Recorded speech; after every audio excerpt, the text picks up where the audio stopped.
so you're joining us at Jedi News, and we've made the trip up to Wolverhampton, north of the Watford Gap, out of our comfort zone from London, and we're here at the WOW Labs headquarters with Jim and Graham.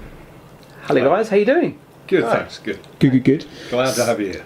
Glad to be here. We've got some big announcements, and WOW Labs have been working on an incredible new product that really is going to wow Star Wars fans of all ages and collectors into something completely different that they may have seen in different guises before, but never like this. Is that right?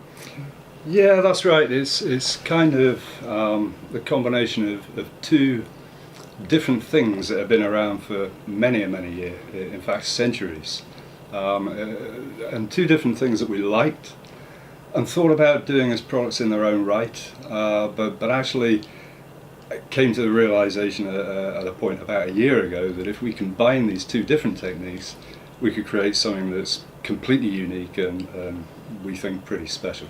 Now, Jim, I know you're a huge Star Wars fan. Yeah. So your input on this has been to ensure that the products are authentic, and yes. So just explain about your passion behind that. Yeah, I mean, I was born in the 70s and background in science and robotics and things. So I was destined to be the in-house geek, really. So anything to do with Star Wars, I'm sort of the first port of call.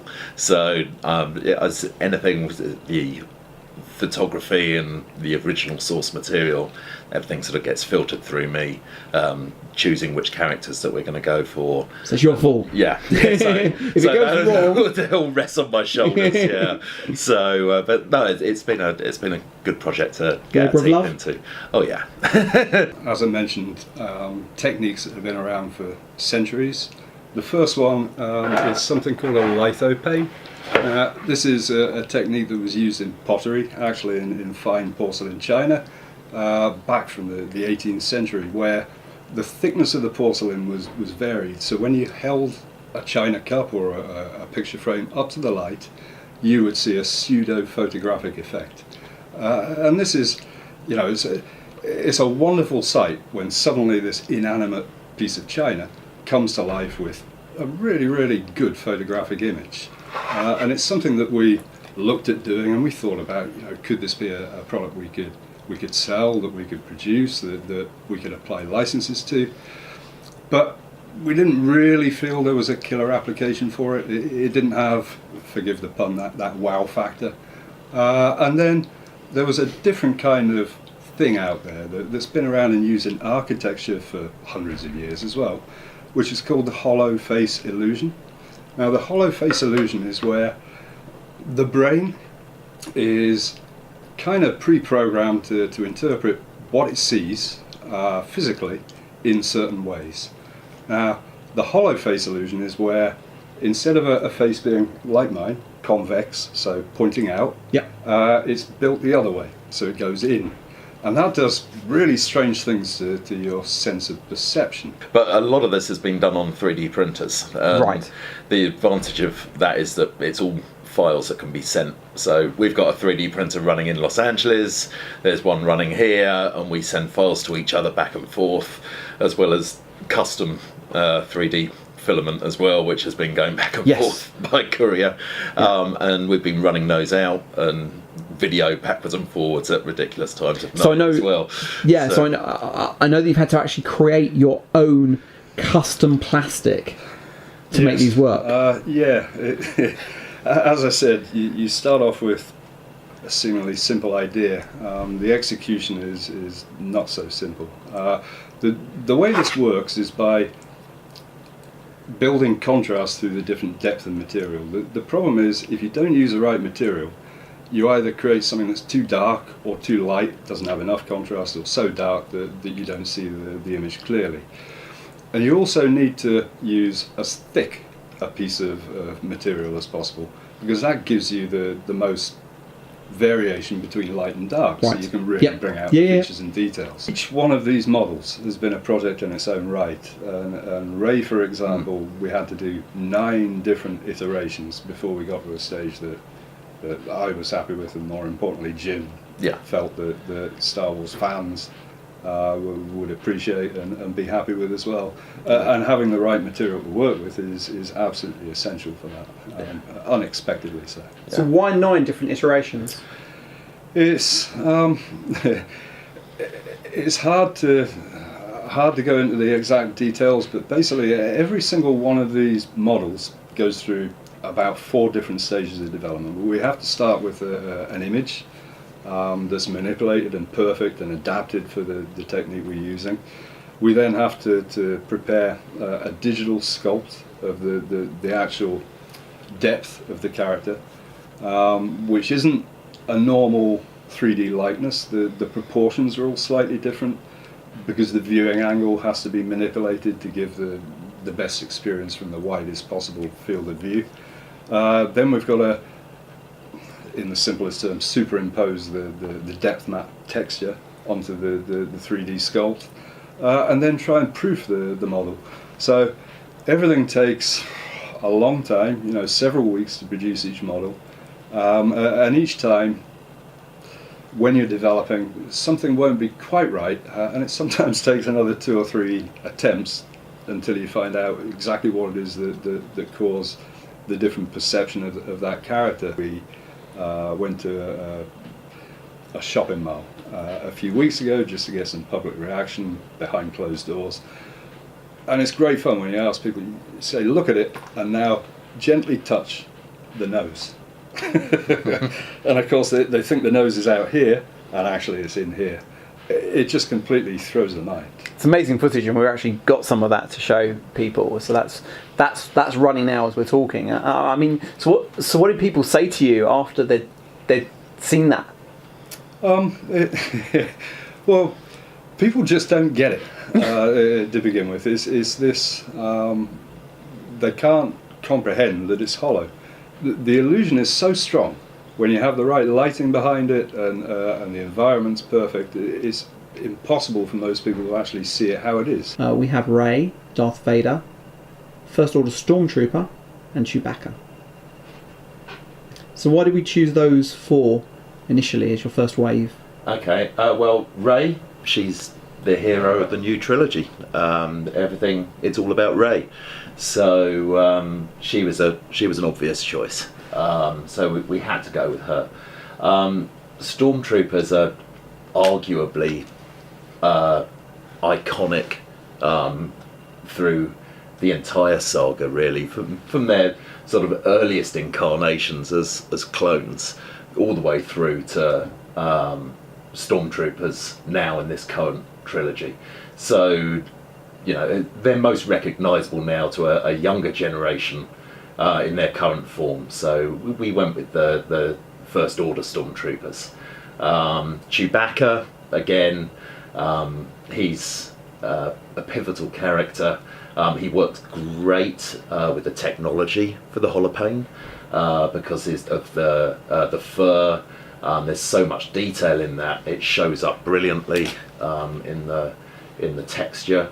And then, although he's not actually in the current series of films, his presence is definitely felt. Darth Vader is still an incredibly important part of the saga. So we felt those 4 really sort of covered a lot of the bases of what Star Wars was about. Okay, so why don't we now have a look at some of the actual products, and also we can look at some of the evolution of how the products have changed as the design's gone on and as they've reached the final shelves today. Sure. So starting off with these 4 characters, they're all designed to be able to be displayed just standing on their own. They've each got a little plinth built into them, but also to be slotted in and out of a universal light box. And the light box, once you own the light box, you can just pop the top off, swap the characters out, display whatever you want. We found this to be the optimum depth, which means really, even from this angle here, she looks right to me. And she looks right there too. Whereas if she was deeper, like this, there'd be a much narrower angle that I could view her at and the illusion would still work. So every single one a different challenge, none more so than Rey, but then Rey has probably given us the most spectacularly lifelike effect of all the characters. We're getting these first 4 characters available today to buy at all the retailers that we're mentioning below. There is a special pack that you can buy that is only available at Argos, Yep. that contains the light box and all 4 characters, and that's going to retail for around about £30. Yep. And that's available in Argos today. And all of these other products you'll be able to pick up from various stores, including Debenhams and Hawkins Bazaar and various other places. So, and cost-wise, these are incredibly priced. We think they're great value for an official, authentic Star Wars licensed product. I mean, you know, Jim, you're a collector. Yeah, I think they're great because they are.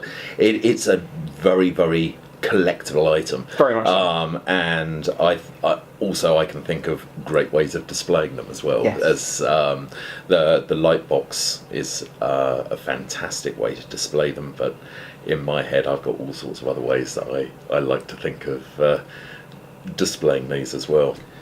Here's a light box, and it's battery powered or USB powered. Daisy chainable. That's right. We put in a USB power in socket on one side and then a USB power out socket on the other side. So you can run 4, 5, 6 of these light boxes off one single USB power point.